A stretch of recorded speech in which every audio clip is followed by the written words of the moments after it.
안녕하세요. 저는 전남대병원에서 일하고 있는 순환기내과 윤현주입니다. 오늘은 요즘 관심이 많죠? 레몬즙, 효소 꼭 먹어야 할까요? 여기에 대해서 말씀드리도록 하겠습니다. 영상 보시기 전에 구독과 좋아요, 알림 설정 부탁드려요.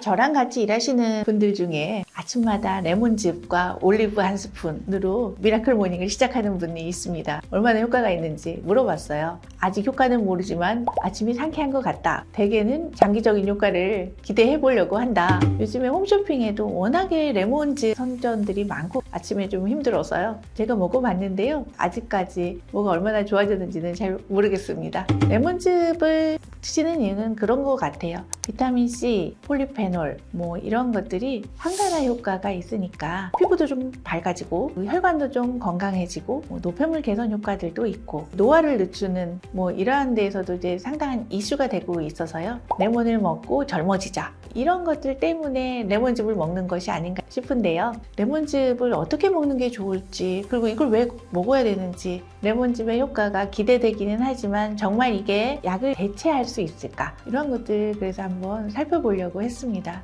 교수님, 요즘 레몬즙이나 효소 제품이 심장과 혈관 건강에 좋다면서 유행인데 정말 먹는 게 도움이 되는 건가요? 결론부터 말씀드릴게요. 도움이 될 수는 있지만 꼭 먹어야 하거나 검증된 치료제는 아닙니다. 레몬즙에는 항산화 성분이 풍부해서 혈관 건강과 염증 완화에 긍정적인 영향을 줄 수는 있어요. 효소 제품은 소화와 장 건강에 도움을 줄 수 있지만 심혈관의 직접적인 효과는 아직 확실하게 증명되었다고 보기는 어렵습니다.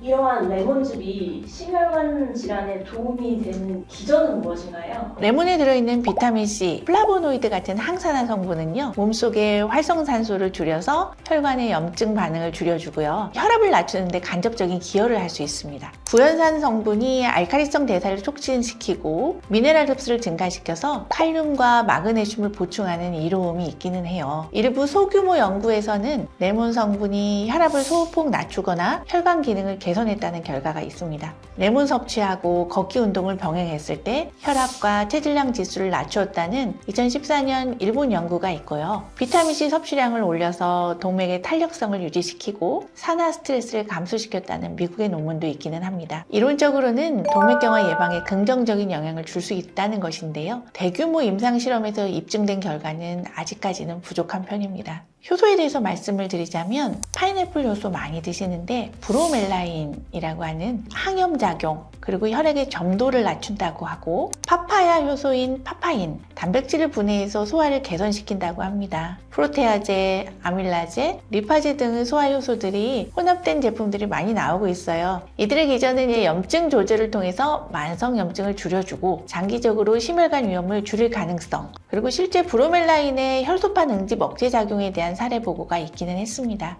이런 효소들이 장 건강을 좋게 해서 장내 독소 그리고 염증 물질을 줄여주고요. 전신적인 염증을 줄여준다는 개념이 있기는 하지만 심혈관 환자에서 효소가 약물처럼 작용하지는 않습니다. 다만 염증 제거와 소화 기능에는 일부 효과가 있다고 보여집니다. 긍정적인 영향을 줄 수 있다고 하셨는데 레몬즙이나 효소에 부작용은 없나요? 그리고 어떻게 복용하는 것이 도움이 될까요? 레몬즙은 산도가 높죠. 시잖아요. 빈속에 먹으면 위산과다, 속쓰림, 위염 증상을 유발할 수 있습니다. 특히 위장 기능이 약한 사람이라면 주의가 필요해요. 산에 의해서 치아 부식도 우려가 됩니다. 효소 제품 역시 장이 민감한 사람은 복통이나 설사를 경험할 수도 있습니다. 가능하다면 유기농 레몬을 드시는 걸 권장하는데요. 껍질까지 사용하는 경우가 많기 때문에 농약이 잔류되었을 것 같은 그런 걱정 때문이죠. 또 공복보다는 식후에 따뜻한 물을 희석해서 마시는 것이 더 안전합니다. 치아 보호를 위해서는 빨대 사용이 권장되고요. 효소는 식전 또는 식후에 드시고 위산 억제제하고 같이 드시면 효과가 감소될 수 있다는 것도 좀 참고하시면 좋을 것 같습니다. 이런 제품들이 인스타그램 광고나 이런 거에서 엄청 많이 보이는데 인플루언서들이 막 공부하고 막 이런 거 너무 많이 보는데 그들도 다들 자기들이 효과를 봤다고 하면서 이렇게 광고를 하잖아요. 그래서 저도 막 혹해가지고 막 살 뻔도 했는데 이런 제품들이 도대체 왜 이렇게 유행을 하고 있는 건지 아니면은 이거를 대체할 수 있는 자연식품도 있는지가 궁금해요. 디톡스, 항산화 이런 게 요즘 트렌드에 맞고 또 SNS나 유튜브 통해서 체중 감소하고 혈관 청소 개념들이 연관돼서 과장되게 전달된 것이 아닌가 싶고요. 항산화 효과와 항염증 효과를 가진 대체 식품에는 대표적으로 블루베리, 안토시아닌이 풍부해서요. 혈관 보호 그리고 기억력 개선 효과가 있다고 입증이 되었고, 녹차 같은 경우도 산화 스트레스를 줄이고 LDL 콜레스테롤 수치를 감소시켰다. 그리고 심혈관 질환을 예방한다. 이러한 것들이 이제 논문으로 발표된 바가 있습니다. 또한 강황에 들어있는 커큐민 이런 성분들은요, 항염증 효과하고 더불어서 동맥경화를 억제한다. 이렇게 보고가 되었고요. 마늘의 알리신 성분도 혈압을 낮추고 혈전 예방한다. 근거가 있습니다. 비타민 C랑 종합 비타민 이런 걸 먹는데 소변 색깔이 완전 개나리색이거든요. 몸속에 흡수되지 못한 비타민이 나오는 거라고 저는 생각을 했는데, 비타민을 먹으면 왜 소변 색깔이 노래지는 건지 이런 것도 궁금하고, 어떤 현상인 거예요? 글쎄, 수용성 비타민 같은 경우는 필요한 만큼 흡수가 되고 나머지는 대부분 소변을 통해서 배출이 되고, 비타민뿐만 아니라 필요한 약재들도 약을 만들 때 어떤 포장을 했느냐에 따라서 간에서 대사가 되고 또 콩팥에서 대사가 되면서 분비물로 나오는 것들이 색깔이 변하는 경우들이 있거든요. 색깔만 가지고 내 몸에 어느 정도 흡수가 되었다라고 판단하는 것들은 어렵고요. 비타민이 됐든 무기질이 됐든 우리 몸에 필요한 것들은 흡수가 되고 필요하지 않은 것들은 배출이 되는 부분들이 있고요. 또 과하게 되면 독성을 가지게 되는 부분들도 있기 때문에 적절하게 섭취하고 골고루 좋은 식습관을 가져서 식품을 통해서 섭취하는 것들이 가장 이상적이라고 할 수가 있겠지요.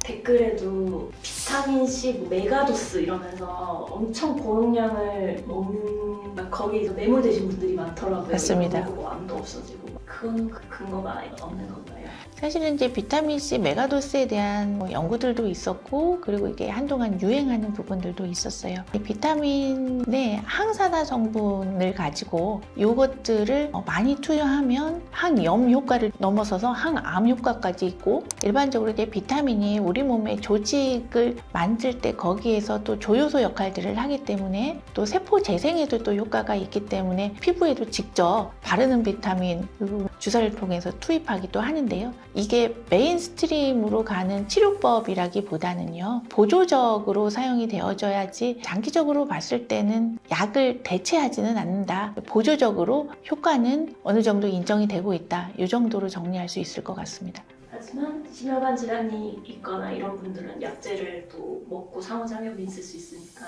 네. 조심은 하셔야겠네요. 네네네.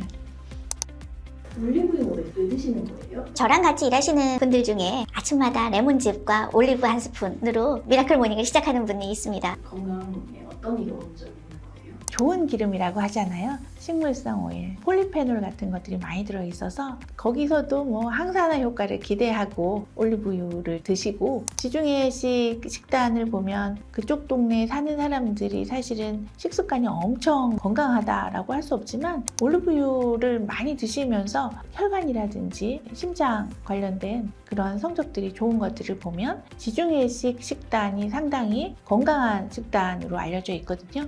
그래서 그거의 베이스가 되는 게 올리브유이기 때문에 이제 올리브유를 왜 먹는가 봤더니 그런 항산화 효과들이 있더라.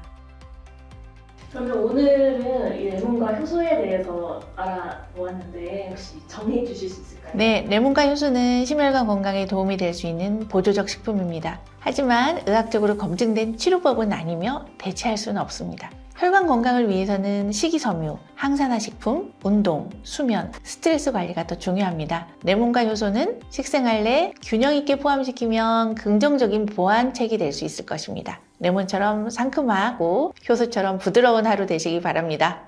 오늘은 레몬과 효소에 대해서 알아보았습니다. 다음 시간에는 수면에 대해서 말씀드리겠습니다. 오늘 내용 중에 더 궁금한 점 있으면 댓글에 남겨주시고 그러면 답을 드리도록 하겠습니다. 감사합니다.